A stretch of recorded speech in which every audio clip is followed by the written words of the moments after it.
আর আমরা হুজুররা 2টা 3টা 4টা বিয়া করি, আবার বউ ছাড়ি। কথা হয় না? দেখেন না আপনার রংপুরের একটা হুজুর আবু আদনান বিয়া করছে, বউ এমন গোপন খবর খুলে দিছে, তার আন্ডার প্যানের খবর পর্যন্ত দিয়ে দিছে, মিডিয়ার সামনে ইয়া হুজুরে ধুইয়া দিছে বউ। নামাজ পড়ে না, মোবাইল টেপে।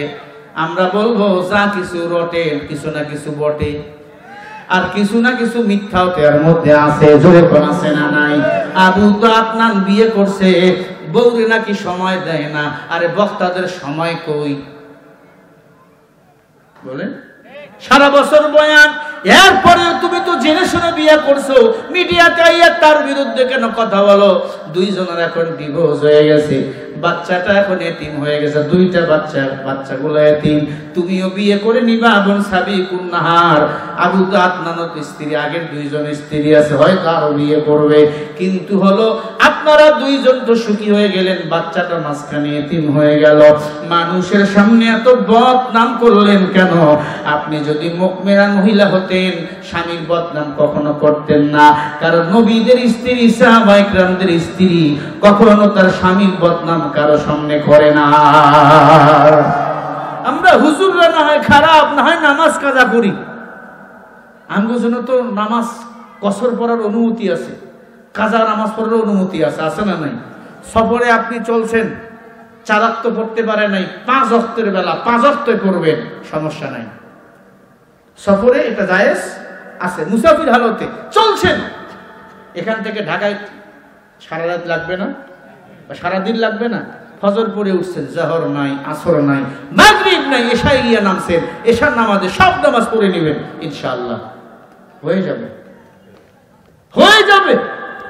কিন্তু এই কথাগুলো স্ত্রীরা যদি এসে মিডিয়ার সামনে বলে, বলেন তো এই স্ত্রী 1 নম্বর না 2 নম্বর?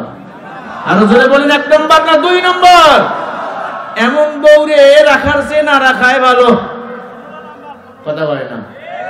জোরে কোন? এমন আমাদের স্ত্রীরা আছে না নাই? কথায় কথায় স্বামীর বদনাম করে, স্বামী কিছু কইলেই কয় স্বামী খারাপ, আর তুমি তুলসী পাতা দিয়ে ধোয়া, তুই যে কত খারাপ, জুয়ানি বয়সে কি করছো, আমার আল্লাহ তুই ভালো জানিস।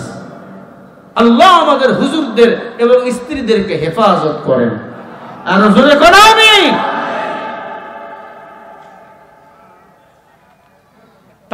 পারি না হুজুররা আমরা গলায় দড়ি দিতে বউয়ের কারণে। এই যে আবু আদনানের স্ত্রী, এগুলো মিডিয়াতে বলার পরে ছেলেটা কেমন হয়ে গেছে, হ্যাঁ? আত্মহত্যা মহাপাপ, তাই আত্মহত্যা করতেছে না। আমি বলবো ভাই ধৈর্য ধারণ করেন, তাওহীদি জনতা আপনার পক্ষে আছে। আমিও নাজেন অনেক কথা বলেছি, আল্লাহর রাস্তায় ক্ষমা চাই। বাংলাদেশের মেয়েদেরকে বুঝতে বাকি নাই, এক মহিলা সারা বাংলাদেশকে লড়াইছে। কথা বল না কেন? ইবলিস শয়তান অবসর নিছে মহিলাদেরকে দায়িত্ব দিয়া। কথা বলে না? ইবলিস শয়তান এখন বাংলাদেশের মহিলা, আর পুরুষদের বানাইছে এখন জহিলা। হুজুর এখন এদের কাছে বাধা। আমরা শহরে বাজারে দেখো নারীদের ঢল, পর্দাবিহীন তারা করে ঝলমল, অন্যকে তার দিকে আশেকে বানায়, দেশটা আজি ধ্বংস নারীর বেপরদায়, সবার মুখে একই আওয়াজ হায় হায় হায়।